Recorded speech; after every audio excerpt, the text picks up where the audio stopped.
Hello everyone, how are you all doing? I hope all of you are doing great. So as you all know that we are doing chapters from class 6 new NCERT for science, curiosity.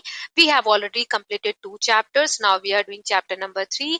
2 parts of chapter number 3 already done. Now in this part, which is part 3, we will cover entire chapter and also summary notes and exercise and extra practice questions also. So let us just start, but before that, if you haven't watched all the previous parts, please go through the links given in the description box. So next topic है balance diet. Balance word से ही clear हो रहा है। Balance मतलब हर चीज अच्छे proportion में हो, एक जितना रिक्वायर्ड प्रोपोर्शन होना चाहिए उतना हो। So are nutritional requirements the same for everyone? Do you and your grandparents need the same type और the same amount of nutrients? आप ये बताइए कि जितनी न्यूट्रिशनल रिक्वायरमेंट आपको है, क्या सभी को उतनी ही है? क्या आपके ग्रैंड पेरेंट्स या आपकी जो न्यूट्रिशनल रिक्वायरमेंट है वो सेम होगी? नहीं। Requirements of the type and amount of nutrient in a diet may vary according to age, gender, physical activity, health status, lifestyle and so on.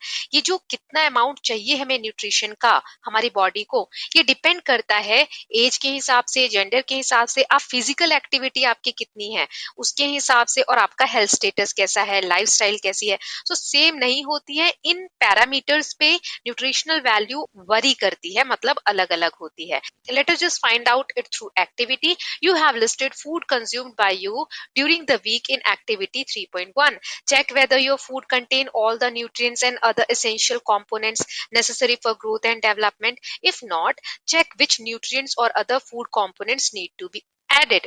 सो आपने 3.1 टेबल में बहुत सारे फूड आइटम्स लिखे थे जो वीक में कंज्यूम किए जाते हैं। मैंने आपको बताया भी था पार्ट 1 में। आपको चेक करना है क्या उसमें सभी न्यूट्रिएंट्स पाए जाते हैं, क्योंकि सभी न्यूट्रिएंट्स तो हम पढ़ चुके हैं किस फूड में क्या पाया जाता है। अगर कोई कम है कोई सा भी न्यूट्रिएंट्स, उसमें क्या आप ऐड करेंगे वो भी आपको बताना है। A diet that has all essential nutrients, roughage and water in the right amount for proper growth and development of the body is called balanced diet. So balance diet क्या है? सो ऐसी डाइट जिसमें कि सभी न्यूट्रिएंट्स हैं, roughage है, water भी available है, एक प्रॉपर प्रोपोर्शन में जितना कि चाहिए हमारी बॉडी की ग्रोथ और डेवलपमेंट में, तो ऐसी डाइट को हम बैलेंस डाइट बोलते हैं। Now what changes would you make in your diet to make a balance diet? आपने टेबल में देखा होगा कि हमारी जो डाइट है उसमें सभी न्यूट्रिशन नहीं होते हैं। सो आप क्या कर सकते हैं इसको इंप्रूव करने के लिए? तो यहाँ मैं एग्जांपल देती हूँ दैट वी कैन और I will include a variety of fruits, vegetables, whole grains, proteins and healthy fat. I will stay hydrated. मैं ये सभी चीजें लूंगी और उसके साथ साथ मैं पानी भी पीऊंगी। Now next is activity. Let us compare. Read the nutritional information given below for a packet of potato wafers and a packet of roasted chana shown here. यहाँ पर चिप्स का पैकेट है और जो रोस्टेड चना होते हैं उसका पैकेट है। दोनों की न्यूट्रिशनल इंफॉर्मेशन यहाँ दी गई है। देखिए किसमें क्या डिफरेंस है। दोनों की क्वांटिटी सेम है, 100 ग्राम 100 ग्राम। सो देखिए एनर्जी 536.0 किलो कैलोरीज है किसमें, चिप्स में, लेकिन चना में कितनी है, 355 किलो कैलोरीज। ऐसे ही फैट कितना है, 35.0 ग्राम, लेकिन फैट की मात्रा देखिए कितना कम है चना में, 6.26 ग्राम। देन कार्बोहाइड्रेट्स 53.0 ग्राम है और यहाँ 58.58 ग्राम है। प्रोटीन 7 ग्राम है इसमें वेफर्स में, और प्रोटीन इसमें कितना है, 18.64 ग्राम। देन डाइटरी फाइबर्स 4.8 ग्राम है और इसमें 16.8 ग्राम है। तो देखिए जो चना है 100 ग्राम ही दोनों चीजें हैं, लेकिन न्यूट्रिशनल क्वालिटी किसकी ज्यादा है, चना की, है ना। So based on nutritional information on food packets given above, which food would you choose and why? अगर आपको कहा जाए इन दोनों में से कोई सा एक चुनिए तो आप कौन सा चुनेंगे? सो चना पैकेट हम चुनेंगे। क्यों? क्योंकि इसकी nutritional quality as compared to potato wafers is really very high, right? Now, next is some foods have high calories due to high sugar and fat content. Moreover, they contain very low amount of proteins, minerals, vitamins, and dietary fibers. These foods are called junk foods. These foods include potato wafers, candy bars, and carbonated drinks. Consuming these foods frequently is not good as these are not healthy for our body. They make a person obese. Such a person may suffer from several health problems. So, यहाँ पर कहा जा रहा है कि कुछ food ऐसे होते हैं जिनमें बहुत ज्यादा कैलोरीज पाई जाती हैं, लेकिन ये कैलोरीज होती किसकी वजह से हैं? क्योंकि इसमें शुगर कंटेंट हाई होता है और फैट ज्यादा होता है। लेकिन जो अदर इंपॉर्टेंट न्यूट्रिएंट्स हैं जैसे protein, minerals, vitamin, dietary fibres, ये इनमें बहुत कम होता है। जैसे कि ऐसे फूड कौन से हैं, पोटैटो वेफर्स हैं, कैंडी बार्स हैं, कार्बोनेटेड ड्रिंक्स हैं। तो ये सब जंक फूड्स हैं, इनको ज्यादा कंज्यूम नहीं करना चाहिए, ये हमारी बॉडी के लिए सही नहीं होते हैं। अगर आप इनका कंजम्पशन डेली बेसिस पे करेंगे, रेगुलर बेसिस पे करेंगे, तो ओबीज यानी इससे मोटापा बढ़ता है और बहुत सारी हेल्थ प्रॉब्लम्स भी होती हैं। So you should always remember doctor Poshita statement that health is ultimate wealth. We should take care of our body to stay healthy. Eating a balanced diet and avoiding junk food contribute towards a healthy body. Good health is essential for leading a happy life. So हमें हमेशा अपनी life में doctor पोशिता जो nutritionist थी, उन्होंने first part में हमने देखा था क्या बोला था कि हेल्थ इज अल्टीमेट वेल्थ, कि जो हमारी सेहत है वही हमारा सबसे बड़ा धन है। हमें हेल्दी डाइट यानी कि बैलेंस डाइट खानी चाहिए, अवॉइड करना चाहिए जंक फूड को, ताकि हमारी बॉडी हेल्दी रह सके। अगर हम लाइफ को खुशी खुशी जीना चाहते हैं, सो गुड हेल्थ होना बहुत जरूरी है। Now which of the two food items you studied in activity 3.9 could be labelled as junk food? So 3.9 activity हमने लास्ट पार्ट में देखी थी, इसमें से कौन से दो फूड आइटम्स को आप जंक फूड की कैटेगरी में डालेंगे? जिसने देखा होगा वो आंसर करेगा मुझे कॉमेंट सेक्शन में, right? Now next is information दी गई है, packaged food items must have information about the nutrients on their cover. The information should list the amount of each nutrients. So आप कभी भी पैकेट फूड खरीदेंगे तो उसके पीछे इंफॉर्मेशन दी गई होती है कि उसमें कितनी मात्रा में कौन से न्यूट्रिएंट्स हैं। So sometimes more nutrients are added to the food during processing to improve its nutritional quality.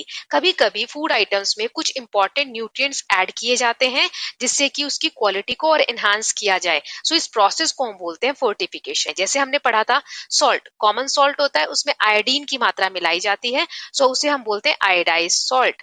और कुछ बेबी प्रोडक्ट्स भी ऐसे होते हैं जिसे हम फोर्टिफाइड गुड्स की कैटेगरी में रखते हैं। सो सिंपल सॉल्ट में क्या किया जाता है, आयोडीन मिला दिया जाता है, राइट? तो ये प्रोसेस है फोर्टिफिकेशन का।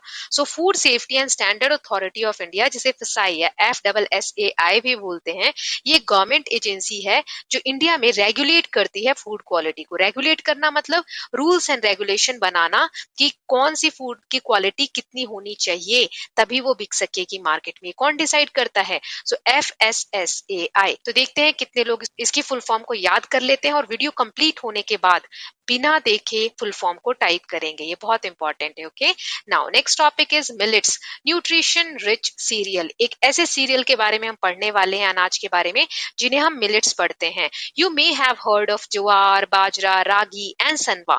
हमने इन सीरियल्स के नाम सुने हैं, जैसे ज्वार हो गया, बाजरा, रागी। These are native crops to India. Native crops क्या होता है? नेटिव मतलब कि इंडिया में ही इनका ओरिजिन है और इंडिया में आसानी से पाए जाते हैं ये सारे crops. These can be easily cultivated in different climatic condition.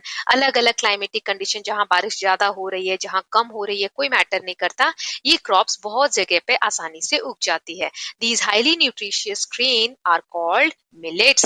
इसमें इतना ज्यादा न्यूट्रिशन होता है इन ग्रेन्स में और इसे हम मिलेट्स भी कहते हैं। Have you ever had food items made from these millets? क्या आपने कभी इनमें से, रागी, ज्वार, बाजरा, इनमें से कभी भी किसी भी सीरियल का बना हुआ कोई सा फूड आइटम खाया है? अगर खाया है तो आप कमेंट करेंगे। Okay, then millets are small size grain and have an integral part of Indian diet for centuries. हम शताब्दी से, बहुत वर्षों से इंडियन डाइट जो है उसमें मिलेट्स का बहुत इंपॉर्टेंट रोल है। इसमें इतने न्यूट्रिशन है कि अब लोग फिर से इसकी खासियत की वजह से इसको यूज करने लगे हैं। वही यहाँ लिखा है, they have regained popularity due to their numerous health benefits. They are good source of vitamins, minerals like iron and calcium and dietary fibre as well. अब इनकी जो पॉपुलैरिटी है फिर से बढ़ने लगी है। इसमें बहुत सारे विटामिन होते हैं, मिनरल्स होते हैं, आयरन होते हैं, कैल्शियम होते हैं, डाइटरी फाइबर्स होते हैं, तो इतना न्यूट्रिशनल रिच है। इसीलिए इसको कहा जाता है, that is the reason they are called nutri cereals, क्योंकि बहुत सारे न्यूट्रिशन इसमें पाए जाते हैं। They contribute significantly to a balance diet required for normal functioning of our body. हमारी बॉडी को फंक्शन करने के लिए जो एक नॉर्मल डाइट, बैलेंस डाइट चाहिए, उसमें मिलेट्स बहुत इंपॉर्टेंट रोल प्ले कर सकते हैं। Okay, then next topic is food miles from farm to our plate. जो भी आप प्लेट में रोटी खा रहे हैं, सो रोटी कैसे बनी? आटे से बनी। आटा कहाँ से आया? तो ये पूरा एक साइकिल है। तो इसी को हम कह रहे हैं फार्म से प्लेट तक की एक यात्रा, फूड माइल्स, मतलब फूड कितनी दूर चल के आती है हमारी प्लेट में। चलिए पढ़ते हैं। So how does food reach from a farm to our plate? Farm से यानी खेतों से लेकर हमारे प्लेट तक खाना कैसे पहुंचता है? What are steps involve in this process? कौन कौन से स्टेप्स हैं इस प्रोसेस में? Who are the people involve in the process? इस प्रोसेस में कौन कौन लोग इन्वॉल्व हैं? Do you know how much time and effort is required to get the wheat flour one seed grain germinated in the farm? आपको पता है कितना टाइम लगता है जब गेहूं का एक बीज लगाया जाता है, उसके बाद गेहूं की फसल होती है, फिर फसल तैयार होती है, कटाई होती है, उसको भी प्रोसेस किया जाता है, तब आटा बनता है। तो बहुत लेंदी प्रोसेस है। So look at the figure 3.10 to understand entire process of making the chapati that we eat. यहाँ इस फिगर में आप देखेंगे पूरा प्रोसेस दिया हुआ है कि कैसे फार्म से प्लेट तक हमारे पास रोटी पहुंचती है। इसको मैं नेक्स्ट स्लाइड में एक्सप्लेन करूंगी, अभी आगे रीड करते हैं। The entire distance travel by a bag of wheat or other food items from the producer to the consumer is known as food miles. So food mile क्या होता है? So एक गेहूं की बोरी लेते हैं या गेहूं लेते हैं, so a bag of wheat किसने प्रोड्यूस की, मतलब उसका उत्पादन करने वाला कौन है? so वहां से लेकर और कंज्यूमर यानी कि जिसने उस गेहूं को कंज्यूम किया, उपभोग किया, वहां तक कैसे पहुंचा फूड आइटम, उसी को हम फूड माइल्स बोलते हैं। Okay, reducing food mile is important because it helps to cut down the cost and pollution during its transport. So food mile कम होगा अगर, जैसे मान लो आप किसी एक पर्टिकुलर रीजन में रह रहे हो, सो उसी रीजन में जो चीजें प्रोड्यूस हुई अगर आप वही कंज्यूम करोगे तो क्या होगा? फूड को कम ट्रेवल करना पड़ेगा आप तक आने के लिए। लेकिन आप ऐसी चीज कंज्यूम करोगे जो आपके एरिया में नहीं मिलती है, बाहर से मंगानी पड़ रही है, सो उसको ट्रांसपोर्टेशन के रास्ते होकर आना पड़ेगा, है ना, गाड़ी से आना पड़ेगा। तो उसमें क्या होता है? पेट्रोल बहुत ज्यादा यूज हो रहा है, डीजल बहुत ज्यादा यूज हो रहा है, सो गाड़ियां चलेंगी तो पोल्यूशन भी बहुत ज्यादा होगा, है ना। सो जितना ज्यादा फूड माइल होगा उतना ज्यादा हमारे एनवायरमेंट को नुकसान होगा, उसका कॉस्ट भी बढ़ेगा और पोल्यूशन भी बढ़ेगा। So it helps support local farmers and it also keeps our food fresher and healthier. So local food अगर आप कंज्यूम करोगे तो वो आपको फ्रेश भी मिलेगी, इससे आप हेल्दी भी रहोगे, और जो लोकल फार्मर है, आपके एरिया के जो किसान हैं, उनको भी बहुत मदद मिलती है। तो इसीलिए हमें फूड माइल्स को कम करने पे ध्यान देना चाहिए। चलिए इस चार्ट को समझते हैं। So from farm to plate कैसे हमारे तक चपाती आती है? तो सबसे पहले फार्मर ग्रो करते हैं गेहूं को, व्हीट को, ऐसे खेत में। फिर उसके बाद जब फसल तैयार होती है, उसकी कटाई होती है, then threshing and winnowing of grains. उसके बाद जो स्टॉक्स होते हैं गेहूं के, जो फसल है, उससे गेहूं के दानों को अलग किया जाता है। ये दो प्रोसेस हैं, थ्रेशिंग एंड विनोइंग। उसके बाद स्टोर किया जाता है ग्रेन को, फिर ग्राइंड किया जाता है ग्रेन को, और उसके बाद आटे को पैक किया जाता है और ट्रांसपोर्ट टू रिटेल शॉप। फिर दुकानों पर आटे का पैकेट आता है, वो आप घर लेकर जाते हैं, फिर मम्मी आपकी रोटी बनाती है और हमारी प्लेट में फिर रोटी आती है। राइट। सो ये पूरा एक प्रोसेस है। कितनी इजिली हम रोटी खा लेते हैं ना, और वेस्ट भी करते हैं कभी कभी। देख रहे हो कितना टाइम लगता है।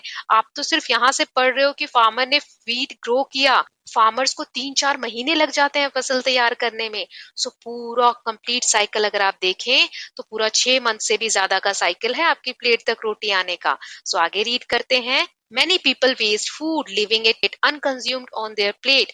One must remember the time and effort put by our farmers and other community members in getting the food from the farm to our plate. We must take only as much food as we can consume. It would reduce food wastage. बहुत सारे लोग food को waste करते हैं, जितना खा नहीं सकते उतना ले लेते हैं। हमें उतना ही भोजन लेना चाहिए प्लेट में जितना कि हम फिनिश कर पाए। और आपको हमेशा याद रखना चाहिए कि फार्मर्स और जो भी कम्युनिटी मेंबर्स हैं हमारी कितनी हेल्प करते हैं हमारे प्लेट तक खाने को लाने के लिए। राइट नाउ यहाँ पर एक बहुत ही प्यारा सा सेइंग दिया हुआ है, eat healthy, share and respect food, support local producers. आपको हेल्दी खाना चाहिए, शेयर करना चाहिए फूड को, फूड की रिस्पेक्ट करनी चाहिए, और लोकल प्रोड्यूसर्स जो है आपके एरिया के जो किसान है उनकी हेल्प करनी चाहिए। तो यहाँ एक क्वेश्चन है, how would eating local food help reduce food miles? हम फूड जो अगर लोकल एरिया का कंज्यूम करें तो फूड माइल कैसे कम होगा? ये तो मैंने आपको अभी समझाया। So eating local food can help reduce food miles because it requires less transportation. Transportation मतलब यहाँ से वहां ले जाने की उसको जरूरत नहीं पड़ेगी, which reduce the amount of energy used in that process. Transportation में जो भी एनर्जी यूज हो रही है वो भी हमारी कम यूज होगी, राइट। तो ये इसका आंसर हो जाएगा। तो इसके साथ हमने चैप्टर पूरा कवर कर लिया है और बुक की समरी देख लेते हैं। इस चैप्टर की समरी बहुत डिटेल में दी गई है। So let's see. People across India eat diverse type of food containing various food components. पूरे इंडिया में लोग अलग अलग तरीके का भोजन खाते हैं जिसमें अलग अलग फूड कंपोनेंट्स होते हैं। Choice of food may vary according to the cultivation of food crops in a region, taste preference, culture and tradition and so on. हर जगह हर रीजन की अपनी एक फूड क्वालिटी होती है, वैरायटी होती है, वहाँ के लोगों का टेस्ट प्रेफरेंस क्या है, वहाँ का क्लाइमेटिक कंडीशन क्या है, उसके हिसाब से। Culinary practice have changed over time. There is a significant difference between traditional and modern method of cooking food. ये सब हम पार्ट 1 में देख चुके हैं कि मॉडर्न टाइम में और ट्रेडिशनल टाइम में जो हम खाना बनाते हैं उसके प्रोसेस में, मेथड में बहुत चेंजेस आए हैं। Food provides us energy, support growth, repairs our bodies and protects us from disease. Then major nutrients in our food are carbohydrates, fats, proteins, vitamins and minerals. In addition, food also contains dietary fibers and water. Then carbohydrates and fats are primary energy sources while proteins are body building nutrients. Protein हमारी body को बनाने में मदद करते हैं और carbohydrate और fat क्या है, एनर्जी देते हैं। कार्बोहाइड्रेट हमें इंस्टेंट एनर्जी देते हैं और फैट्स क्या है, स्टोर्ड एनर्जी देते हैं, right. Then vitamins and minerals strengthen our body, protect us from infection and keep us healthy. A balanced diet provides all the essential nutrients along with adequate roughage and water. Then deficiency of one or more nutrients in our diet for a long time can lead to deficiency, disease and disorders. अगर बहुत लंबे समय तक कोई भोजन हम लगातार नहीं खाएं तो उस न्यूट्रिएंट की हमारे शरीर में कमी हो जाती है। Now, junk foods are unhealthy as they contain high level of sugar and fat but little amount of protein, minerals, vitamins and dietary fibers. Millets are known as nutri-cereals as they provide most of the nutrients required for the normal functioning of our body. They can be easily cultivated in different climatic condition. ये सब millets के बारे में मैंने just अभी explain किया।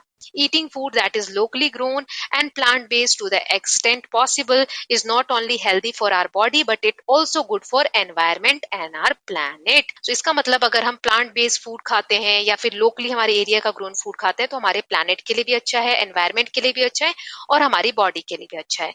Then distance traveled by a food item from the place of its production to the consumer is called food miles. We must aim to minimize food miles. हमें food mile कम करना चाहिए। We should never waste food and only take as much as we can consume. हम जितना खा सके उतना ही खाना हमें लेना चाहिए, वेस्ट नहीं करना चाहिए। अब इसकी एक्सरसाइज देख लेते हैं। फर्स्ट क्वेश्चन है pick the odd one out and give reasons. इनमें से ऑड कौन सा है, ज्वार, बाजरा, रागी, चना। तो इसमें चना ऑड है, क्यों? द अदर थ्री ज्वार, बाजरा, रागी ये सारे सीरियल ग्रेन्स है। चना क्या है, पल्स है, दाल है। Then kidney beans, green gram, soybean and rice, इसमें राइस अलग है, क्यों? द अदर थ्री जो किडनी बीन्स है, ग्राम है, सोयाबीन है, ये सब दालें हैं। राइस क्या है, ये अनाज है। Then discuss traditional versus modern culinary practice in India. पुराने समय में और नए समय में खाना बनाने के मेथड में जो चेंजेस आए हैं, हमने पार्ट 1 में देखा था, उसको आपको बताना है। सो ट्रेडिशनल फूड प्रैक्टिस में क्या होता था, they use local seasonal ingredients, slow cooking method, traditional cookware, use of chulha instead of modern gas stoves. ये कुछ ट्रेडिशनल चीजें हैं। मॉडर्न हम देख सकते हैं ग्लोबल इंग्रेडिएंट्स यूज हो रहे हैं, क्विक कुकिंग टेक्निक्स आ गई हैं, प्रोसेस फूड हम लोग यूज करने लगे हैं, मॉडर्न टूल्स एंड टेक्नोलॉजीज आ गई हैं इसमें भी, जैसे कि माइक्रोवेव ओवन्स आ गए हैं, स्टोव गैस अब हम लोग यूज करते हैं, राइट। सो ये कुछ चेंजेस हैं। Then a teacher says that good food may act as a medicine. Ravi is curious about this statement and has some question for his teacher. List at least 2 question that he can ask. देखो रवि की teacher ने बोला कि अच्छा भोजन जो होता है वो दवाई की तरह एक्ट करता है। रवि इस स्टेटमेंट के बारे में जानना चाहता है, तो वो 2 क्वेश्चन कौन कौन से पूछ सकता है अपनी टीचर से। तो पहला है how can specific nutrient in food prevent और मैनेज हेल्थ कंडीशन। न्यूट्रिएंट्स जो होते हैं हमारे फूड में वो हमारी हेल्थ कंडीशन को अच्छा कैसे कर सकते हैं। दूसरा पूछेगा can you give some example of foods with medicinal properties and their effect. क्या मैम आप ऐसे फूड आइटम्स बता सकती हैं जिनमें कि मेडिसिनल या दवाई वाले गुण होते हैं, जिन्हें हम खाए तो हम स्वस्थ रहेंगे। तो ऐसे कुछ क्वेश्चंस आप भी पूछ सकते हैं। Then not all delicious food are necessarily healthy while not all nutritious food are always enjoyable. Share your thoughts along with few example. ऐसा खाना होता है जो हमें खाने में तो बहुत डिलीशियस लगता है लेकिन वो हेल्दी नहीं होता। कुछ फूड ऐसे होते हैं जो हेल्दी होते हैं लेकिन उसकी न्यूट्रिशनल क्वालिटी अच्छी नहीं होती। सो इनके बारे में आपको बताना है। सो पहला है delicious but unhealthy unhealthy. These foods are high in sugars, fats, and calories, but may lack essential nutrients. Example, chocolate cake, potato chips, right? ये कुछ example हो गए. फिर कुछ खाना जो न्यूट्रिशियस तो है लेकिन enjoyable नहीं है, मतलब अच्छा नहीं लगता खाने में. So these foods are rich in vitamins, minerals, and fiber, but may not be universally appealing in taste or texture. उसको देख के खाने का मन नहीं करेगा या उसका टेस्ट अच्छा नहीं लगेगा. फॉर एग्जाम्पल स्प्राउट्स या किनुआ, है ना, ऐसे बहुत सारी चीजें हैं. नाउ फिफ्थ क्वेश्चन है, Medu does not eat vegetables but enjoys biscuit, noodles and white bread. He often has stomach ache and constipation. What changes should he make in his diet to rid of these problems? Explain your answer. Medu हमेशा क्या biscuit, bread, यही सब चीजें खाता है, noodles खाता है, वो वेजिटेबल्स वगैरह अवॉइड करता है, उसके पेट में हमेशा दर्द रहता है, उसे कॉन्स्टिपेशन रहता है, तो आप उसको कैसी डाइट सजेस्ट करेंगे? एक्सप्लेन करिए. So he can increase fiber with vegetables, fruits and whole grains. He can drink more water, reduce processed foods. Okay, so ये सब changes करेगा अगर वो, तो उसकी जो health issues हैं वो ठीक हो जाएंगे. Now Reshma had trouble seeing things in dim light. Reshma को कम लाइट में देखने में बहुत प्रॉब्लम होती है.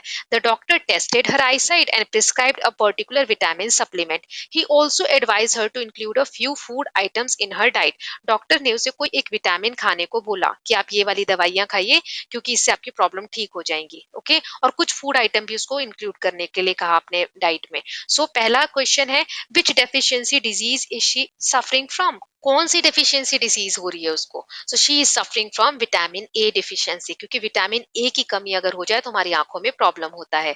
Then which food component may be lacking in her diet? कौन सा फूड कंपोनेंट उसका कम पड़ रहा है? So vitamin A food component is crucial for eye health and preventing night blindness. This is lacking in her diet. So vitamin A की कमी आ रही है उसके food items में. Then suggest some food items that she should include in her diet to overcome this problem. Any four? आपको कोई सी चार चीजें बताने जो अपनी डाइट में ला सकती हैं जिससे कि उसकी आई साइट ठीक हो जाए. सो कैरेट्स है, स्वीट पोटेटोज है, स्पिनच है, देन मैंगोज, ये हमने कुछ एग्जाम्पल दे दिए. Now next question is, you are provided the following, which one would you prefer and buy? इनमें से आप कौन सा चुनेंगे और क्यों चुनेंगे? केन जूस मिलते हैं मार्केट में, जूस बने रहते हैं बॉक्सेस में, वो, या फिर फ्रेश फ्रूट का जूस लेंगे या फ्रेश फ्रूट खाएंगे आप? So I would prefer fresh fruit. Fresh fruit हमें खाना चाहिए. क्यों? क्योंकि it provides the most vitamin, fibre and has no added sugar compare to juices. मान लो आप ऑरेंज जूस बना रहे हो तो 4-5 ऑरेंजेस का आप एक ग्लास जूस बना पाते हो, राइट? सो सोचो उसमें कितना ज्यादा शुगर है ना, मीठा बहुत ज्यादा हो जाता है. लेकिन आप अगर ऑरेंजेस खा रहे हो तो उससे आपको शुगर कंटेंट कम मिलेगा, लेकिन बाकी की चीजें विटामिन, फाइबर, ये ज्यादा मात्रा में मिलेंगी. Okay, then next is, Gaurav got a fracture in his leg. His doctor aligned the bones and put on a plaster. The doctor also gave him calcium tablets on the second visit. The doctor gave him vitamin D syrup along with calcium tablet. Refer to figure 3.5 and answer the following question. So हमने vitamin वाला एक chart पढ़ा था, उसके basis पे हमें ये answer करने हैं कि गौरव का पैर फ्रैक्चर हुआ, डॉक्टर ने उस पर प्लास्टर किया, उसके बाद डॉक्टर ने पहले विजिट में उसे कैल्शियम की टैबलेट दी, दूसरे विजिट में डॉक्टर ने विटामिन डी का सिरप दिया और उसके साथ साथ कैल्शियम की टैबलेट्स भी दी. तो पहला क्वेश्चन है, why did doctor give calcium tablets to Gaurav? Calcium की टैबलेट क्यों दी? So calcium is essential for bone health and helps in the healing process of fractures. It aid in formation and maintenance of strong bones and teeth. So strong bone के लिए, teeth के लिए calcium बहुत जरूरी है, इसलिए calcium की tablets the. Then next question is, on the second visit, why doctor gave him the vitamin D syrup along with calcium tablet? Vitamin D enhances the absorption of calcium in the body. Without sufficient vitamin D, the body cannot properly utilize calcium, which is crucial for bone repair and health. Calcium तभी हमारी body absorb कर पाएगी जब हमारे अंदर vitamin D की मात्रा सही मात्रा में होगी. तो इसीलिए दोनों साथ में डॉक्टर ने दी. Now third is, what question arises in your mind about the choices made by doctor in giving the medicine? आपके मन में क्या क्वेश्चन आ रहे हैं कि डॉक्टर ने ऐसे क्यों चुना होगा दवाइयों को देने के लिए? सो मेरे मन में जैसे क्वेश्चन आ रहा है, why wasn't vitamin D started with calcium tablet? Was it based on specific needs? मेरे मन में क्वेश्चन आ रहा है कि शुरुआत ही विटामिन डी की टैबलेट से क्यों नहीं की? पहले कैल्शियम की टैबलेट्स क्यों दी? सो क्या इसकी कोई बेसिक नीड होती है? तो इस टाइप के क्वेश्चंस हमारे मन में आ सकते हैं। आपके मन में जो भी आ रहे हैं आप पूछेंगे। नेक्स्ट है sugar is an example of carbohydrate. Sugar is tested with iodine solution but it does not change to blue black colour. What can be possible reason? Sugar जो है चीनी, ये कार्बोहाइड्रेट का टाइप होता है, लेकिन जब आप आयोडीन सॉल्यूशन से इसको टेस्ट करेंगे ना तो ये ब्लू ब्लैक टर्न नहीं होता। तो क्या ये कार्बोहाइड्रेट है? So yes, sugar is a simple carbohydrate. ये सिंपल कार्बोहाइड्रेट होता है, इसमें स्टार्च नहीं होता है। स्टार्च जो है वो कॉम्प्लेक्स कार्बोहाइड्रेट होता है। So iodine solution is use to test the presence of starch, not simple sugar.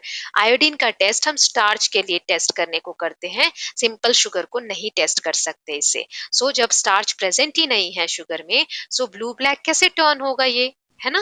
So next question देखते हैं। What do you think of Raman statement? Raman का स्टेटमेंट है all starches are carbohydrate but not all carbohydrates are starch. Describe the design of an activity to test your answer.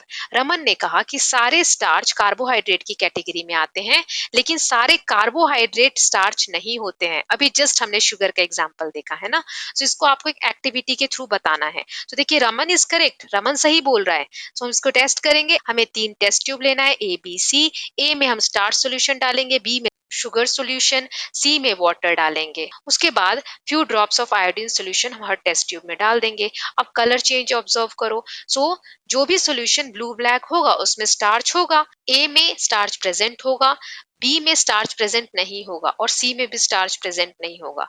This will demonstrate that not all carbohydrates like sugars react. So इसका मतलब क्या हुआ? सारे carbohydrates react नहीं करते iodine के साथ, जैसे कि शुगर का एग्जाम्पल हमने देखा। सो रमन का स्टेटमेंट बिल्कुल सही है कि सारे स्टार्च कार्बोहाइड्रेट होते हैं, लेकिन सारे कार्बोहाइड्रेट स्टार्च नहीं होते हैं। शुगर एक कार्बोहाइड्रेट है लेकिन उसमें स्टार्च नहीं होता है, right? Now while using iodine in laboratory, a few drops of iodine fell on Mishti's socks and a few fell on her teacher's sari. The drop of iodine on the sari turned blue black while the color on the socks did not change. What can be a possible reason? Laboratory में काम करते वक्त मिष्टी के जो socks हैं, मोजे हैं, उस पे कुछ आयोडीन की ड्रॉप्स गिर गई और टीचर की साड़ी पे भी गिर गई। लेकिन टीचर की साड़ी पे जब आयोडीन का सॉल्यूशन गिरा तो वो ब्लू ब्लैक में टर्न हो गया, लेकिन मिष्टी के सॉक्स पे नहीं हुआ। तो इसका रीजन क्या होगा? सिंपल, अभी हमने देखा कि स्टार्च प्रेजेंट है मैम की साड़ी में, लेकिन मिष्टी के जो सॉक्स है उसमें स्टार्च की मात्रा प्रेजेंट नहीं है। सो वही लिखा हुआ है, the drop of iodine on teacher sari turn blue black indicating presence of starch in the fabric. उस कपड़े में क्या है? स्टार्च की मात्रा है। The lack of colour change on Mishti socks suggest that her socks did not contain starch which could be due to the material being synthetic or a type of fiber that does not contain starch. उसका जो fabric है मोजे का वो ऐसा हो सकता है जिसमें स्टार्च की मात्रा नहीं होती हो। Okay, now next is why are millets considered a healthy choice of food? Can eating just millets suffice for nutritional requirements of the body? Discuss. Millets को हम बोल रहे हैं healthy choice of food. क्या सिर्फ अगर मिलेट्स हम खाएं तो सारी न्यूट्रिशनल रिक्वायरमेंट पूरी हो जाएंगी? आपको डिस्कस करना है। तो पहला है, millets are considered a healthy choice of food because they are rich in fibre, proteins, vitamins and minerals. However, eating only millets may not suffice for all nutritional requirement as a balanced diet need a variety of nutrients including fats, vitamins and proteins that may not be present in sufficient quantities in millet alone. So millets में जरूरी नहीं है कि सारी चीजें present हो। हमें fats भी चाहिए होता है, प्रोटीन भी, विटामिन भी। सो इसीलिए हमें और भी तरह के फूड आइटम कंज्यूम करने पड़ेंगे। So a diverse diet is essential for meeting the body's nutritional need. हमें डाइवर्स फूड आइटम्स कंज्यूम करने होते हैं। Now you are given a sample of a solution, how would you check the possibility of it being an iodine solution और not? So आपको एक sample दिया गया solution का, सो आपको बताना है ये आयोडीन का सॉल्यूशन है कि नहीं। सो वेरी सिंपल ना, हम उसको स्टार्च पे चेक कर सकते हैं, है ना, ताकि हम बता सके आयोडीन सॉल्यूशन है कि नहीं। So to check if the sample solution is an iodine solution, हम क्या करेंगे? पहले take a small amount of starch. आप पोटैटो का स्लाइस ले सकते हैं, उसको साफ सरफेस पे रखेंगे, उसके ऊपर जो सॉल्यूशन आपको मिला है उसकी कुछ बूंद डालेंगे। देन अगर वो ब्लू ब्लैक टर्न हो जाता है, इसका मतलब वो जो सॉल्यूशन है वो आयोडीन का है। अगर कोई कलर चेंज नहीं होता है तो वो आयोडीन सॉल्यूशन नहीं है। तो ये बड़ा आंसर अगर आपको लग रहा है तो आप एक लाइन में भी इसको लिख सकते हैं, we can add the solution to starch, if it turns blue black it's iodine. Okay, so ये एक तरीका हो सकता है।